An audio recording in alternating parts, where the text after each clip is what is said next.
Welcome back friend. ये video RRB के regarding होगी। आईबीपीएस आरआरबी का नोटिफिकेशन आ गया है और इसके एग्ज़ाम शेड्यूल हुए हैं अगस्त में, मेंस सितंबर में, एंड रिज़ल्ट तो 1 जनवरी को ही आ जाता है। इसके रिगार्डिंग अगर मैं बात करूँ तो प्रीलिम्स हमारा 5 और 6 2 दिनों में किसी भी एक दिन हो सकता है, और आरआरबी असिस्टेंट का 12, 13 और 19 अगस्त को। देन मेंस की बात करेंगे तो 10 सितंबर लगा हुआ है और ये 16 सितंबर लगा हुआ है।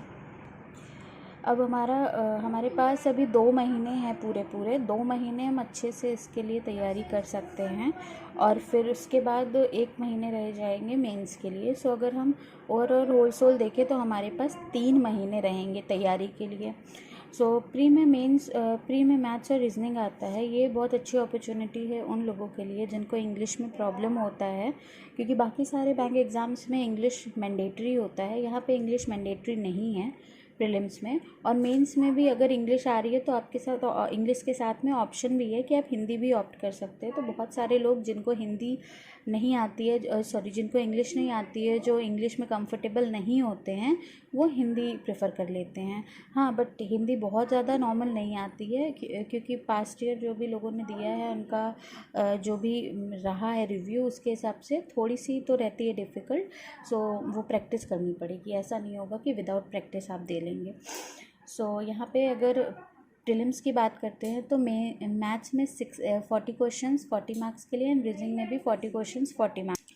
और अगर ऑफिसर की बात करें तो ऑफिसर में जो इसका कट ऑफ जाता है वो 50 to 60 के बीच में रहता है। एंड असिस्टेंट की बात करें तो असिस्टेंट में कट ऑफ काफ़ी हाई जाता है। इस बार भी कट ऑफ काफ़ी हाई गया था।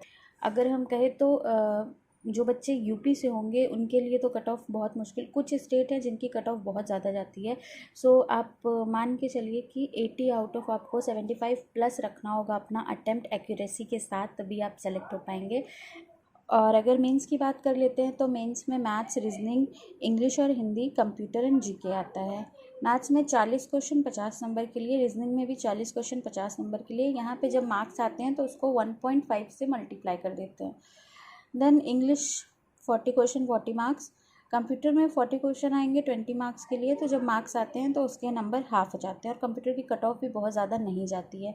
And then GK 40 question 40 marks. अब जीके में क्या आता है, तो जीके में ज़्यादातर वेटेज जो होता है वो करंट अफेयर में होता है, करंट अफेयर पे होता है। और करंट अफेयर में भी बैंक की news, RBI news, sports, book and author, national, international, इन्हीं सब पे बेस्ड रहता है।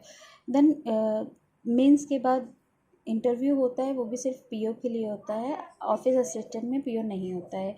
1 जनवरी को रिज़ल्ट आता है, फाइनल रिज़ल्ट होता है, और उसके बाद फिर 1-2 महीने में के बाद आपका जो भी अलॉटमेंट होता है वो आता है। ये ओवरऑल है पेपर का पैटर्न, मार्क्स कितने क्या रहते हैं ये सब। अब मैं बात कर लेती हूँ अपने एक्सपीरियंस की। लास्ट ईयर मेरा दोनों ही कट ऑफ नहीं क्लियर हुआ था, ऑफिसर का भी और असिस्टेंट का भी। असिस्टेंट तो मेरा सिर्फ 1 नंबर से ही रह गया था, और ऑफिसर में तो मेरा कट ऑफ से 4-5 नंबर कम था प्री का।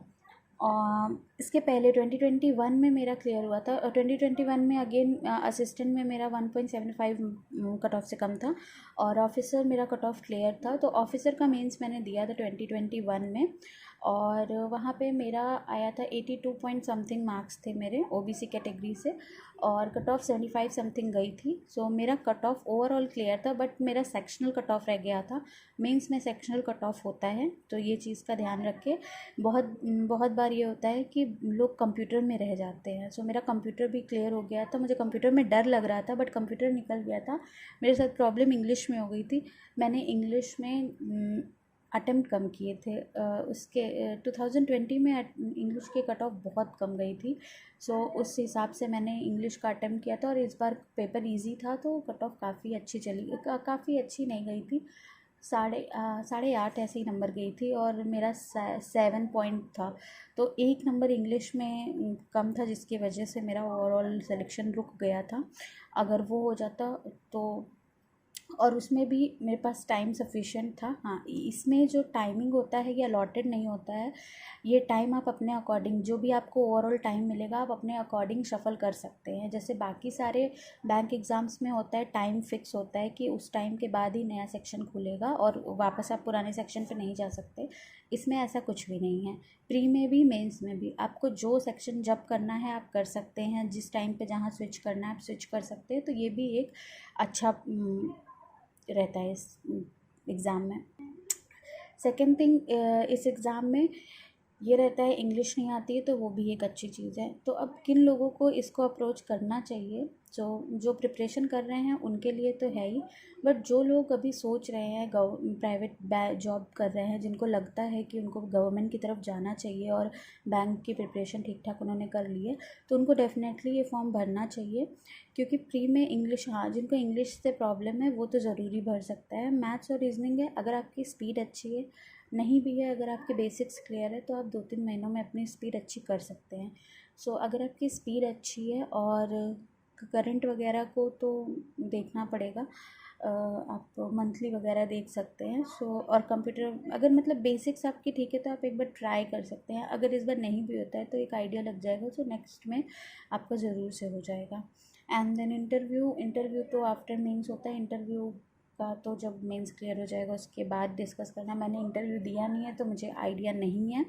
हाँ, बट मेंस तक का मुझे आइडिया था तो मेंस तक का मैंने बता दिया।